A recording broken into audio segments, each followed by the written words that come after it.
This is the most beautiful mushroom I've grown so far, and it's a cousin of the lion's mane. Today I'm going to share how I grew comb-tooth mushroom from start to finish. Please do your research. The substrate used was 5 cups hardwood pellets with half a cup wheat bran, pasteurized in 5 cups of boiling water, which was extended inside a cooler and allowed to cool overnight. Make sure your working area is sanitized. Everything was sprayed with 70% isopropyl alcohol. We're going to add about a cup and a half of our grain spawn.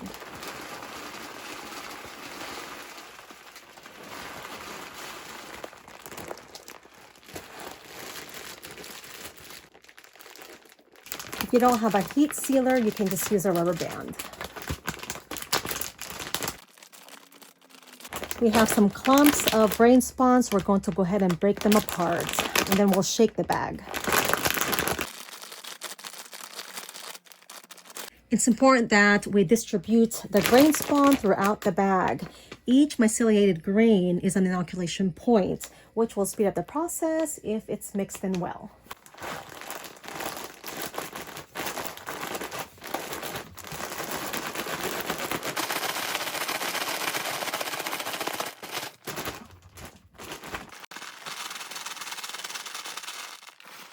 Again, if you don't have a heat sealer, you can use clothespin, rubber band, or even staple the top. Just make sure not to fold in the filter patch. That's for fresh air exchange. Remember to label your bags. Put the date of inoculation and the type of mushroom you are growing. CT for comb tooth or Hericium americanum, HA. It's been 2 weeks since this block was inoculated. I'll give you a closer look. You can see the inoculation points. That's why it's important to shake the bag thoroughly to distribute the grains, which can also speed up the colonization. It can take about 2 to 3 weeks to colonize the substrate depending on conditions and the environment.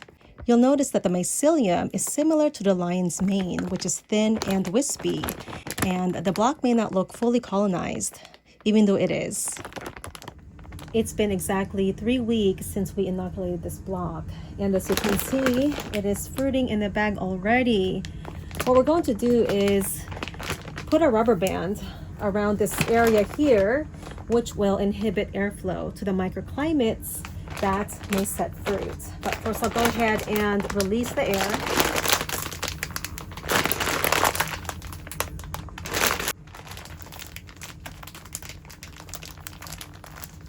We'll go ahead and put a second one.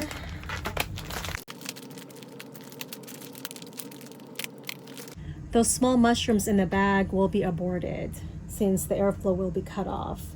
We're going to make a 3-inch incision right on the front here, and we're going to grow one large mushroom instead of a few smaller ones. Make sure your tool is clean before you cut open the bag. I went ahead and sprayed this with 70% isopropyl alcohol. So we'll go ahead and just make a cut right here.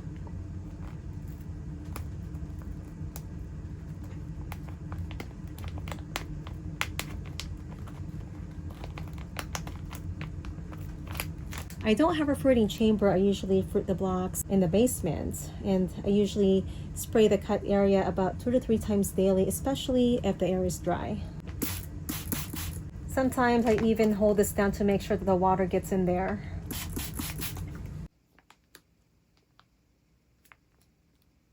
I placed them in this bin about a week ago because it's been very dry indoors. The humidity levels went all the way down to about 33-35%. So this container here helps retain moisture. I leave it ajar so it's slightly open just like this to allow some fresh air inside. Let's go ahead and take a look.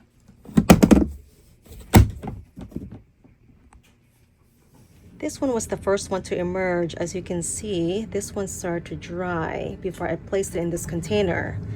Other than that, the rest looks fine. Here's another one, and please excuse the furnace in the background. This one as well, and this one is starting to emerge. Here is a closer look. Such a beautiful mushroom. Reminds me of a coral. This one is still pretty small. but it looks just like a lion's mane. I cannot get over how beautiful this is.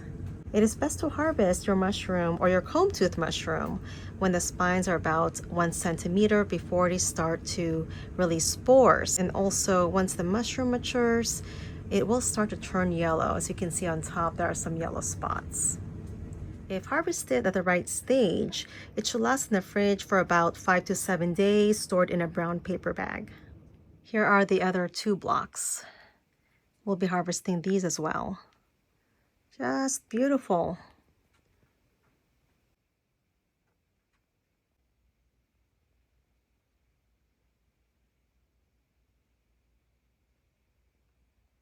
To harvest, I'm going to gently twist it and pull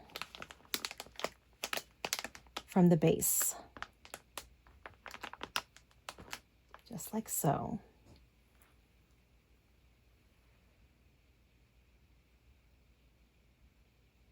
This one is barely hanging on, so I turned the block this side up instead.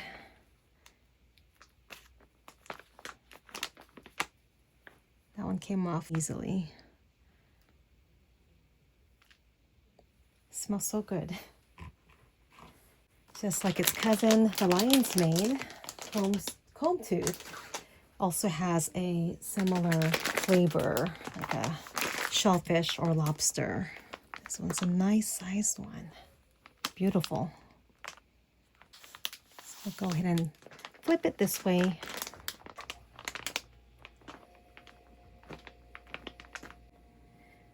Here's the back side. Sometimes they may have some of the substrate stuck on the back.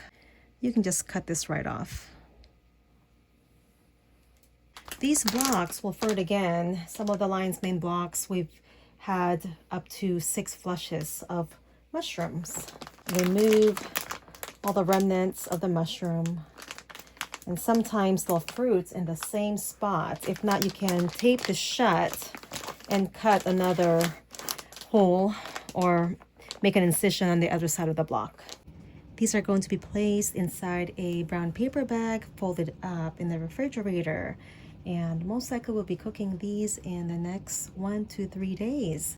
Thank you so much for watching, everyone. I hope that you found this helpful and inspire you to grow some mushrooms at home. Happy mushroom growing!